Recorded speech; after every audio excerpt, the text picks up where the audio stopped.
भोवताली दाटला अंधार दुःखाचा जरी, सूर्य सत्याचा उद्या उगवेल आहे खातरी. तोवरी देई आम्हाला काजव्यांचे जागणे. जंगलामध्ये एका माणसाच्या मागे वाघ लागतो. त्यापासून बचाव करण्यासाठी तो झाडावर चढतो. त्याच वेळेला त्या झाडावर अजगरही चढत आहे हे त्याच्या लक्षात येतं. आता तो वरच्या फांदीवर सरकतो.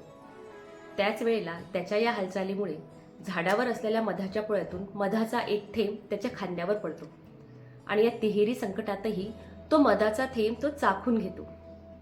आपल्या प्रत्येकाच्या आयुष्यातही कितीही संकटे आली तरी सुखाचा एक थेंब आपल्यासाठी परमेश्वराने ठेवलेलाच असतो. फक्त ते सुख आपल्याला चाखता यायला हवं. पण सुखाचा हा थेंब चाखताना हे सुख फक्त मला न मिळता इतरांनाही मिळावं असे आपल्याला जेव्हा वाटू लागते तेव्हा खऱ्या अर्थाने आपण माणूस म्हणून सार्थ ठरतो. अन पुन्हा पसरो मनावर शुद्धतेचे चांदणे, माणसाने माणसाशी माणसासम वागणे. धन्यवाद.